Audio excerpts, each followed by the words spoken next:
Shalom bien-aimés dans le Seigneur, nous bénissons le Seigneur pour sa grâce et son amour. Une fois de plus, nous sommes encore devant vos écrans afin de pouvoir partager euh, la parole de Dieu. Nous croyons fermement que nous ne perdons pas notre temps, puisque nous croyons que cette passion, ce désir ardent que Christ, que Dieu a mis en nous, n'est pas vaine. Et nous croyons fermement que toutes ces paroles d'encouragement que nous mettons en disponibilité pour plusieurs ici sur nos plateformes, nos réseaux sociaux, en sont d'une grande bénédiction et encouragement pour plusieurs. Gloire au Seigneur Jésus. Et comme vous le savez, pour tous ceux-là qui sont abonnés à nos plateformes, il est pour nous, comme pour coutume, comme je peux le dire, si vous me permettez, de pouvoir partager nos méditations quotidiennes sur nos réseaux sociaux et de façon continue du lundi au vendredi, parce qu'il est important pour nous de prêcher la parole de Dieu, d'encourager les frères et sœurs, de trouver leur joie dans la méditation de la parole de Dieu. C'est un fondement important dont on ne peut en tant que chrétien se permettre de minimiser cela. Donc il est important pour nous de savoir que nous devons méditer la parole de Dieu de chaque jour, de façon continue, et sans pouvoir de faire de notre mieux, même si nous avons d'autres occupations, de ne pas se permettre d'y manquer. Parce que elle joue un grand rôle dans notre développement et dans notre maturité spirituelle. Prions le Seigneur. Tendre Père, nous te rendons gloire, honneur, puissance et majesté. Nous te prions de bénir ce moment où nous voulons faire ce résumé. Nous voulons, Seigneur, que tu nous bénisses, que tu nous fasses du bien. Au nom de Jésus, nous avons ainsi prié. Amen. Amen. Gloire au Seigneur Jésus, Dieu est merveilleux. Alors sans plus tarder, nous avons commencé ce lundi à parler sur un sujet qui a trait à l'amour.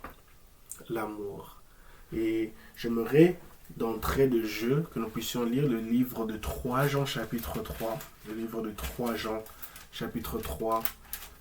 Le livre de 3 Jean chapitre 3, le verset 16. Nous sommes dans le livre de 3 Jean chapitre 3, le verset 16.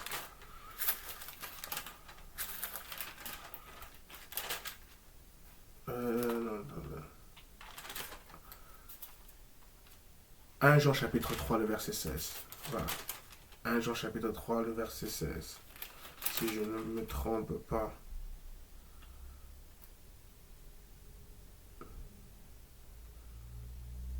Voilà. 1 Jean chapitre 3. 1 Jean chapitre 3, le verset 16. La Bible dit ceci. Voici comment nous savons ce que d'aimer. Jésus-Christ a donné sa vie pour nous. Nous devons nous aussi donner notre vie pour nos frères. Ici, l'apôtre Jean donne une définition de l'amour. C'est quoi aimer? Et c'est aimer, c'est défini par l'œuvre de Christ à la croix de Golgotha. Aimer, c'est défini par l'œuvre de Christ à la croix de Golgotha. Nous sommes dans une période où nous nous approchons de la Pâque. Nous allons célébrer la mort et la résurrection de Christ. La mort de Christ à la croix fut le plus grand miracle d'amour de Dieu envers l'humanité. Et sa résurrection était la certification de sa seigneurie vis-à-vis des hommes. Et ça, c'est très très important pour nous en tant qu'enfants de Dieu. Christ est mort pour prouver qu'il était humain et il est ressuscité d'entre les morts pour prouver qu'il était Dieu parmi les hommes. Et ça, c'est très très important. Et le lundi, nous avons commencé par dire la règle d'or de l'amour d'après Jésus-Christ. Quelle était la règle d'or d'amour d'après Jésus-Christ? Lui-même qui est la définition de l'amour propre, parce qu'il est mort pour nous à la croix, comme l'apôtre Jean le dit dans 1 Jean chapitre 3, le verset 16, que Christ est mort pour nous, il a donné sa vie pour nous. Mais quelle était la règle d'or de Jésus-Christ ici-bas? C'est cet amour qui domine sur le mauvais, le méchant. Telle était la définition de l'amour de Christ, la règle d'or de l'amour d'après Jésus-Christ. C'est cet amour qui domine sur le mauvais, le méchant et le méchant. Donc, lorsque nous avons cet amour qui domine sur le mauvais et le méchant, qui cherche à s'attacher à nous, ce méchant, cette méchanceté-là, ce mauvais qui cherche à s'attacher, à s'imprégner, à s'installer en nous. Lorsque nous dominons sur cela, c'est alors que nous arrivons à un niveau où nous sommes en train de développer l'amour de Christ. C'est à ce niveau-là que nous commençons à développer, à mettre en pratique, à vivre cette règle d'or de l'amour d'après Jésus-Christ. Et dans le livre de Matthieu chapitre 5, le verset 43, la Bible dit ceci: vous avez appris qu'on a dit, tu dois aimer ton prochain et détester ton ennemi. C'est Jésus qui parle. Il fait allusion à une règle qui était courante dans l'ancien temps, qui était permanente avant qu'il vienne, dont on devait aimer son prochain et détester son ennemi. Mais Christ vient, il dit à ses disciples, mais moi je vous dis, aimez vos ennemis. Jésus-Christ, qui est notre modèle parfait, nous donne un ordre, une recommandation. Lui, le symbole de la nouvelle alliance, nous dit ceci: aimez vos ennemis. Il nous dit, aimez vos ennemis. L'apôtre Paul parle dans 1 Corinthiens chapitre 11, le verset 1, que suivez son exemple comme lui, il suit l'exemple de Christ. Alors, il est important pour nous, en tant qu'enfants de Dieu, de comprendre que nous devons suivre cette nouvelle recommandation, la règle d'or d'amour d'après Jésus-Christ, où il dit, mais moi je vous dis, aimez vos ennemis. Priez pour ceux qui vous font souffrir. Nos ennemis n'ont pas l'intention de nous faire du bien. Nos ennemis ont qu'une seule intention, de nous détruire, de nous voir souffrir, de ne pas nous voir émerger. Et Jésus-Christ dit, priez pour ces personnes-là qui ne veulent pas vous voir émerger. En priant pour eux, vous êtes en train de mettre en application la règle d'amour. Cette règle d'or d'amour qui nous demande de dominer sur le méchant, de dominer sur le mauvais. Ce n'est pas facile, mais au travers du Saint-Esprit, lui le communicateur de la vie, lui qui est un intercesseur parfait, lui qui nous interpelle en tant qu'enfants de Dieu, que nous avons mal agi, nous avons mal fait, nous permettra de dominer sur le mauvais et le méchant. Il nous permettra d'aimer nos ennemis. Une tâche qui n'est pas facile, mais elle est possible lorsque le Saint-Esprit agit en nous, lorsque le Saint-Esprit nous pousse à faire du bien, à glorifier Jésus-Christ dans notre parler, dans notre dire, dans nos réactions. Et ceci est très, très important. Et nous avons dit que cela est une folie pour l'homme. Comme l'apôtre Paul le dit, c'est une folie pour l'homme, je l'ai dit, c'est une tâche très difficile, une folie pour l'homme. Comment je peux aimer mon ennemi? Mon ennemi n'a aucune intention de me faire du mal, du bien. Alors je ne peux pas me livrer comme ça et devenir une victime, la proie parfaite de mon ennemi. Mais l'apôtre Paul vient à répondre ici dans le livre de 1 Corinthiens chapitre 1, le verset 23, en disant: la folie des dieux est plus sage que plus sage que la sagesse des hommes. L'apôtre Paul ici parle de quelque chose de très très important. La folie de Dieu est plus sage que celle de la sagesse des hommes. En tant qu'hommes, nous cherchons à être plus sages. Nous cherchons à mettre en application, à mettre en avant cette sagesse de l'homme qui veut dire que non, nous devons faire attention à nos ennemis. Oui, c'est vrai. Nous devons être vigilants par rapport à nos ennemis. Mais qu'en est-il de la recommandation que Christ nous demande ici? Il nous dit d'aimer nos ennemis et de prier pour eux. De ne pas les détester. Parce que lorsqu'on dit que si nous voulons suivre ce que Jésus a dit, d'après ce qu'on disait avant, tu dois aimer ton prochain et détester ton ennemi. Quand tu détestes ton ennemi, tu ne veux même plus penser à lui, tu ne veux même plus prier pour lui, tu ne veux même plus faire quelque chose pour ton ennemi. Mais Jésus dit, aimez vos ennemis. Aimer veut dire prier pour la personne. Aimer veut dire chercher de voies et moyens, comment chercher à entrer en contact avec cet ami, avec cette personne-là dont il y a eu une mésentente, dont maintenant il y a un différend entre les deux personnes. Chercher à entrer en contact avec ses relations, avec son entourage, pour pouvoir parler avec lui, pour qu'il puisse lui prodiguer des conseils par rapport à telle chose qu'il a mal fait. Et c'est ce que Jésus veut que nous puissions avoir, cette habilité-là d'aimer nos ennemis, de prier pour eux, de se soucier d'eux, de ne pas leur mettre à côté et leur faire dire que non, ils ne méritent plus cette place que nous avons qu'ils avaient dans notre cœur. C'est vrai, il peut y avoir des mésententes, mais Christ nous demande d'aimer nos ennemis. Et en nous demandant d'aimer et de prier pour nos ennemis, Christ veut que nous puissions maintenir notre position glorieuse et supérieure, acquise au travers de la croix. Je veux répéter ceci. En nous demandant d'aimer et prier pour nos ennemis, Christ veut que nous maintenions notre position glorieuse et supérieure, acquise au travers de la croix. Lorsque tu aimes quelqu'un qui t'a fait du mal, en vrai, tu te mets sur une position supérieure qui montre soit ta grandeur en maturité, ta grandeur dans ta vision de voir les choses comparées à l'autre personne. Et c'est ce que nous avons obtenu au travers de l'œuvre de la croix en tant qu'enfants de Dieu. Puisque Christ est mort pour nous. Christ a pris notre place. 1 Jean chapitre 3, le verset 16 nous montre que Christ nous donne la définition de ce quoi aimer. Et il nous donne que Christ est mort pour nous. Et ça, c'est très très important. 1 Pierre chapitre 3, le verset 18 nous parle, dit que non, lui qui était innocent est mort pour nous, les coupables. Et ça, c'est un signe d'amour. Et ça, ce n'est que le résultat de l'amour de Christ envers l'humanité. L'amour de Dieu envers l'humanité. Alors, il est important pour nous de continuer à aimer et prier pour nos ennemis afin que nous puissions maintenir notre position supérieure, glorieuse, acquise au travers de la croix. Tel était notre message du lundi. Et je vous encourage, bien-aimés dans le Seigneur, à aimer vos ennemis. Ce n'est pas une tâche facile. C'est une tâche loin d'être facile. Mais faisons de notre mieux à aimer nos ennemis. Gloire au Seigneur Jésus-Christ. Gloire au Seigneur Jésus-Christ. Le mardi, nous étions dans cette optique de... Nous étions dans le livre de Josué chapitre 10, le verset 12. Une histoire merveilleuse qui nous parle de Gabaon.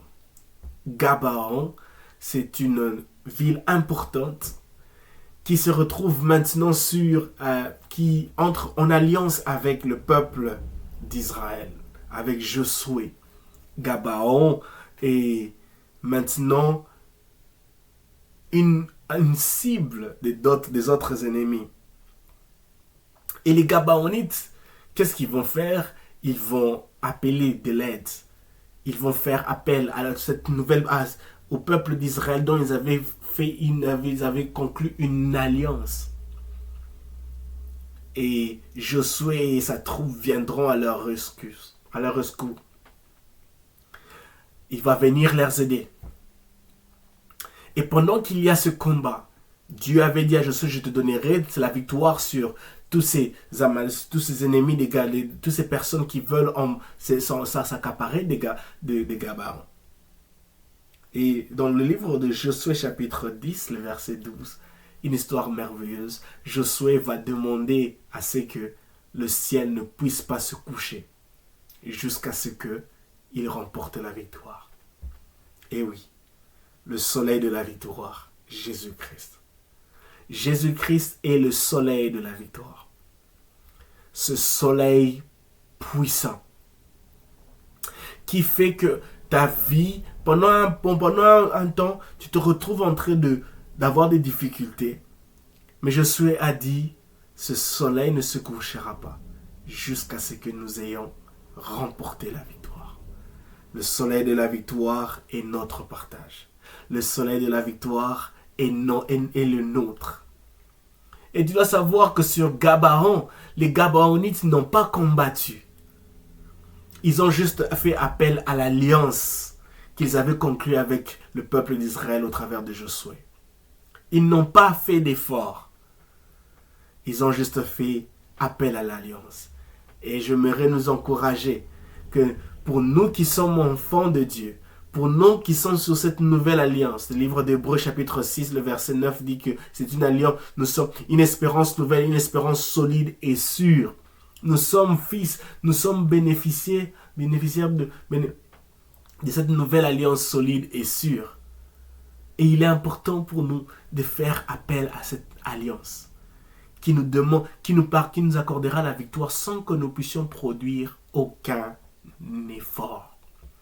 Et ceci est très très important. Gloire au Seigneur Jésus-Christ, parce que Christ est le soleil de la victoire. Amen. Gloire à Jésus-Christ. Le mercredi, nous étions dans le livre de 1 Corinthiens chapitre 3, le verset 13. Un passage merveilleux. J'ai béni le Seigneur pour ce livre de 1 Corinthiens chapitre 3, le verset 13. La Bible dit ceci: au jour du jugement, il ne sera question... Permettez-moi de le lire dans le livre de 1 Corinthiens chapitre 3, le verset 13. Gloire au Seigneur. 1 Corinthiens chapitre 3, le verset 13. Moi, je lis dans la version Semeur.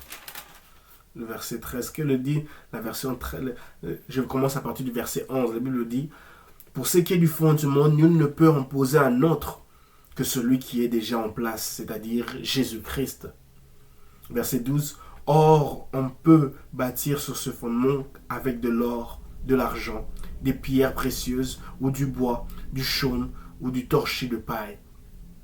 Verset 13, mais le jour du jugement montrera clairement la qualité de l'œuvre de chacun et la rendra évidente. En effet, ce jour sera comme un feu qui éprouvera l'œuvre de chacun pour en révéler la nature. Un passage merveilleux qui nous parle du jour du jugement. Un jour qui ne peut être évité. Nous devons être sûrs et certains que nous allons faire face à un jugement. Nous allons nous retrouver devant Dieu et nous serons jugés pour tous nos actes, pour ce que nous avons accompli, pour ce que nous avons fait. Ça me rappelle le livre de l'histoire, le récit dans le livre de Matthieu chapitre 25, des serviteurs qui ont reçu différents talents et leur maître est parti en voyage et il revient. Et maintenant il veut savoir qu'est-ce que ces serviteurs ont fait avec. D'autres ont multiplié cela. Et celui qui n'avait rien fait, celui qui n'avait rien fait a été mis en prison. Donc il est important pour nous d'être conscients que non, la justice de Dieu, il y en a. La justice de Dieu est présente, elle arrive. Nous serons appelés à démontrer, à justifier ce que nous avons fait avec nos dons, avec les qualités, avec tout ce que Dieu a mis pour nous ici-bas. Et ceci est très très très important. Il dit, on peut bâtir sur ces fondements avec de l'or, de l'argent, deuxième, des pierres précieuses, du bois, du chaume, du torchis. Mais le jour du jugement montrera clairement la qualité de l'œuvre. La qualité. Il est question ici de qualité. Notre Dieu est un Dieu de qualité. Dans le temple, il y avait plusieurs personnes qui donnaient des offrandes, mais il dit que cette veuve a donné plus que toutes ces personnes-là. C'était une question de qualité. Une question de qualité. Au jour du jugement, il ne sera question que de qualité et rien d'autre. Permettez-moi de le dire ceci encore. Au jour du jugement, il ne sera question que de qualité et rien d'autre. L'apôtre Paul fait mention de 3 choses qui doivent demeurer dans le livre de 1 Corinthiens chapitre 13, le verset 13. 3 choses. Il dit la foi, l'espérance et l'amour. La foi, l'espérance et l'amour. Et il dit par-dessus tout, il n'y a qu'un seul qui domine au-dessus des autres, c'est l'amour. 3 choses qui doivent demeurer. La Bible dit que non, quand il reviendra, quand il reviendra, trouvera-t-il de la foi en vous? Quand il reviendra, est-ce que Dieu trouvera de la foi en nous? Ça, ce sont des questions, des choses dont nous trouvons des écrits, des saintes écritures, des questions dont nous retrouvons dans la Bible. Et l'apôtre Paul ici, dans le livre d'1 Corinthiens chapitre 13, le verset 13, les 3 choses doivent demeurer. Et puisque lui-même, l'apôtre Paul, parle de la qualité lors du jugement, dans le livre de 1 Corinthiens chapitre 3, le verset 13, nous devons nous poser cette question de façon continue. La foi, oui, je l'ai. Je crois en Dieu. Je crois en sa parole. Mais quelle qualité j'attribue à celle-ci? Quelle qualité attribues-tu à ta foi en Dieu? Quelle est la qualité de ta foi? La quantité, il n'est pas question ici de quantité. Loin de là, il n'est pas question ici de quantité. Il est question de qualité d'abord. Quelle qualité attribues-tu à ta foi chrétienne? Quelle qualité a ta foi chrétienne? Elle est médiocre? Est-elle médiocre? Est-elle excellente? Est-elle moyenne? Quelle qualité attribuons-nous à notre foi chrétienne présente maintenant? Est-elle solide? Est-elle sûre? Est-elle bien équipée? Est-elle bien enracinée? Sur quoi est-elle fondée? Ce sont des types de questions que nous devons nous poser de façon quotidienne et continuelle. Bien-aimés dans le Seigneur, si nous sommes des personnes qui sont toujours sur le superficiel, nous allons nous retrouver. On peut bien en jouir de ce superficiel, mais au jour du jugement, nous serons étonnés. Parce que l'apôtre Paul dit clairement ici, en effet, ce jour sera comme un feu qui éprouvera l'œuvre de chacun pour en révéler la nature. Cette nature-là sera définie par sa qualité. Est-elle une nature solide et sûre, rentable, louable, digne de louange? Est-elle une nature juste, bonne et vraie? Comme il est dit dans le livre de Éphésiens chapitre 5, le verset 9. Est-elle juste, bonne et vraie? Telles sont les questions que nous devons nous poser. L'espérance, oui, je l'ai. J'espère en Dieu, je crois en Dieu. Mais quelle qualité attribuons-nous à notre espérance en Dieu lorsque les choses vont mal, lorsque les choses vont bien, lorsque nous passons par des vallées de l'ombre de la mort, lorsque nous avons des difficultés énormes, lorsque les difficultés viennent et s'installent dans nos vies? Quelle qualité attribuons-nous à notre espérance? L'amour, oui, je l'ai. J'aime les personnes qui m'entourent. Mon amour peut-être n'est pas... J'ai l'amour. Mais quelle qualité attribues-tu à cet amour? Est-ce un amour à qualité excellente, moyenne, médiocre? Est-elle solide et sûre? Est-elle hypocrite ou sincère? Ce sont des questions auxquelles il suffit d'y répondre et d'y voir où nous en sommes. Où en sommes-nous avec notre vie chrétienne? Où en sommes-nous avec ces différents points, aspects de la vie chrétienne? Et cela déterminera notre futur. Cela déterminera c'est ce que nous allons pouvoir récolter le jour du jugement. Telles sont des questions et pensez-y, pensons-y. Quelle qualité attribuons-nous à notre vie chrétienne? Quelle qualité attribues-tu à ton intercession? Quelle qualité attribues-tu à ta méditation quotidienne de la parole de Dieu? Est-ce que ta méditation quotidienne de la parole est-elle excellente, médiocre, solide, sûre, moyenne? Est-elle chaude ou froide? Est-elle consistante? Ça nous permet de jauger, ça nous permet un peu de faire comme en anglais un assessment. Ça nous permet un peu de voir un peu où nous en sommes dans notre marche avec le Seigneur Jésus. Et nous avons dit dans Philippiens chapitre 3, le verset 12 à 14, qui parle de notre course vers le but. L'apôtre Paul dit « Je cours vers le but ». Quand il parle du but, il fait référence à notre destinée céleste, à notre destination céleste qui est le ciel. Et pendant que nous sommes en train de courir vers le ciel, nous avons besoin de demander à Dieu, Seigneur, aide-moi à investir dans la qualité de ce qui doit demeurer. Père, aide-moi à investir dans la qualité de ce qui doit demeurer. Et ça, c'est très très important. Telle est ma prière pour nous. Que nous puissions être des chrétiens qui sont focalisés, qui sont plus accentués sur la qualité de leurs actes, sur la qualité de leurs prières, sur la qualité de leur relation avec le Seigneur, sur la qualité de leur foi, sur la qualité de leur intercession, sur la qualité de leur amour, sur la qualité de leur évangélisation, sur la qualité de leur espérance, sur la qualité.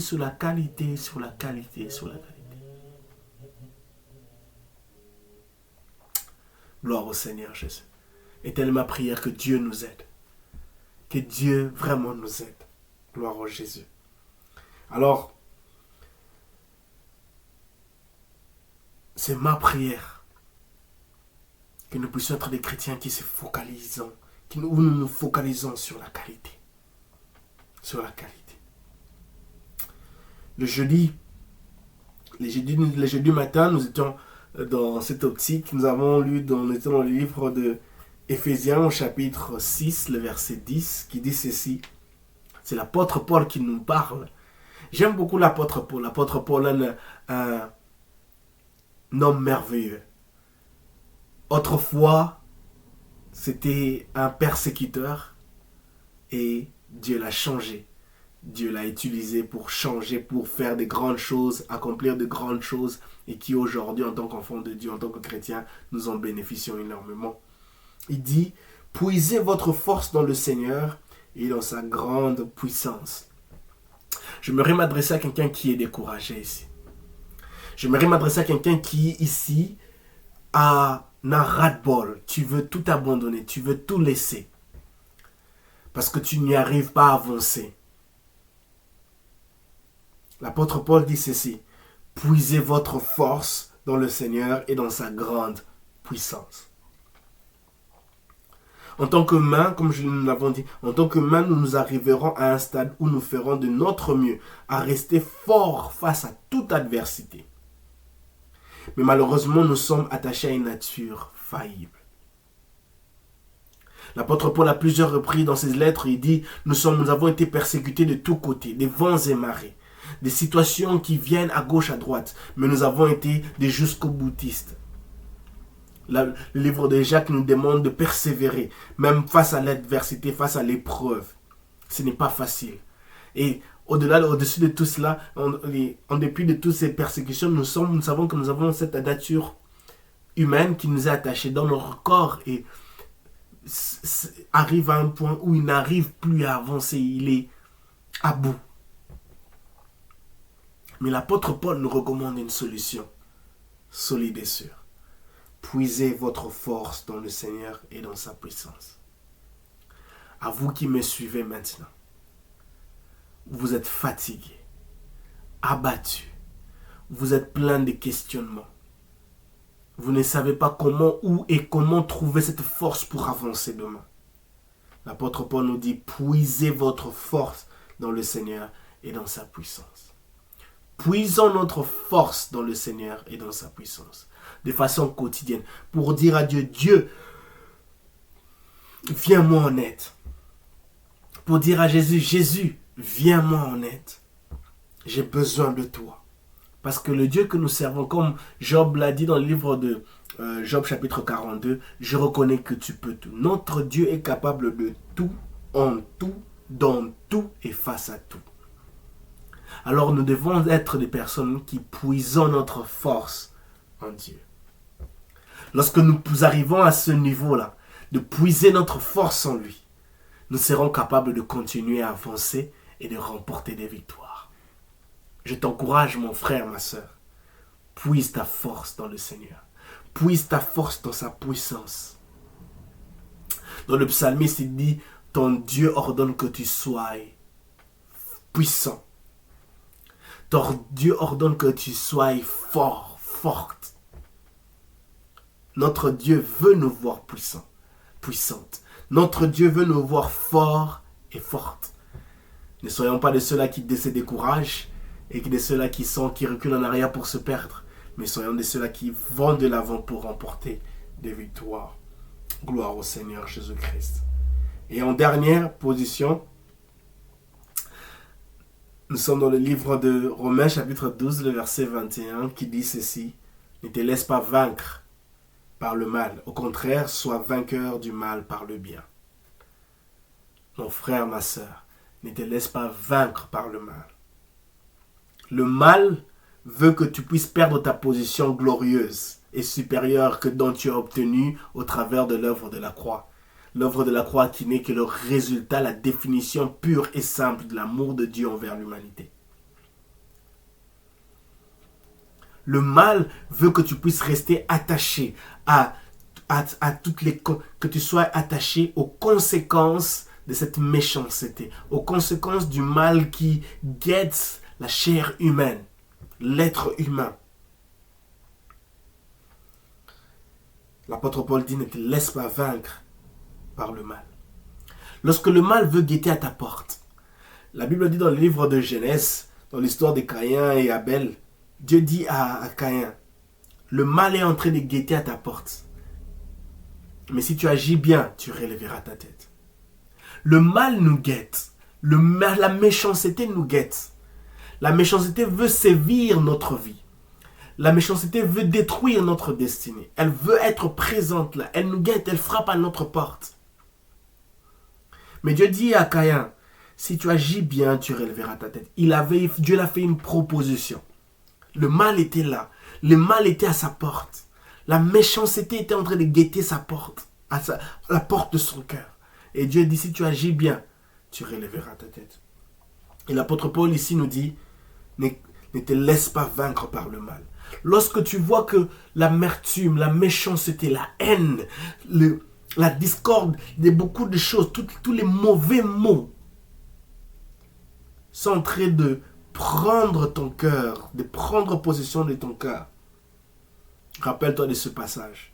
Ne te laisse pas vaincre par le mal. Au contraire, sois vainqueur du mal par le bien. Le bien, c'est l'amour de Christ en nous qui nous donne une position supérieure et glorieuse afin de dominer sur le mal, le mauvais, qui veut nous faire du mal, qui veut nous détruire, qui veut nous amener à la condamnation.